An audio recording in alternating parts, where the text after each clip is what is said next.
What's up, Juventini? A twist today after the sad news of Pope Francis passing away. All Serie A matches, including Parma Juventus, have been postponed. We have the new date and time for the matches and an advantage for Juventus created through this unfortunate scenario. We'll go through the details and ask what Tudor should do. Tonali, the latest updates.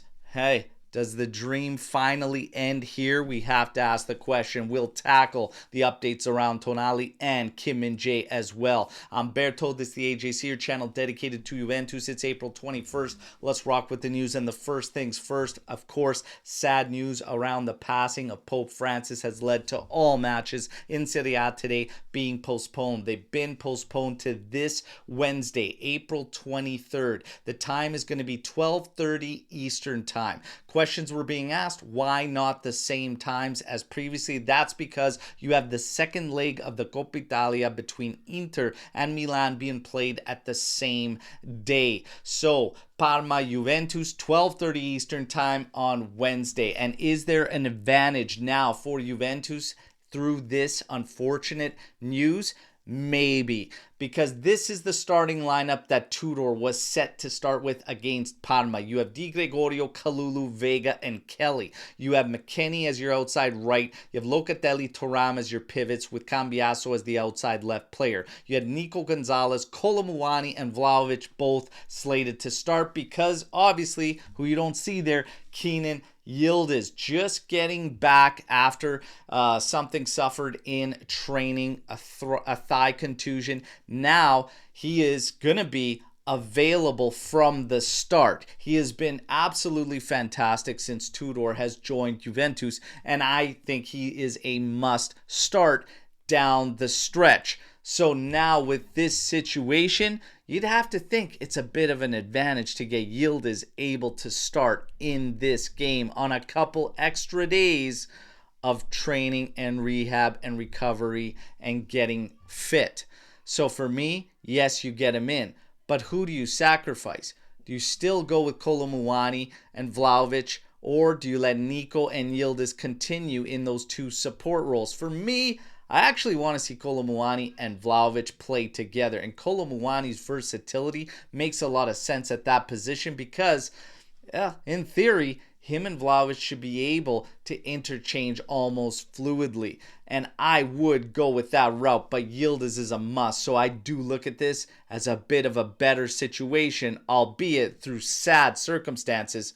It's an advantage for Juve. What do you think Tudor should do? Hit me in the comments. For Tonali, the dream officially dead? Well, the latest news is that there is a list of clubs all interested in the Italian midfielder. And if Newcastle opened up to even moving him or even having the discussion with Juventus, these clubs would be jumping in and throwing their names into the hat. Yes, we talked about it yesterday. Juve has players they can include, such as Luiz and Vlahovic, but there's a lot of other factors around that would have to be considered, including players' will, and there's too many heads involved. So Juve might lose any kind of leverage if all these other big clubs get involved, especially clubs that can just pay outright. But the number as well is 80 million euros for Newcastle to even consider moving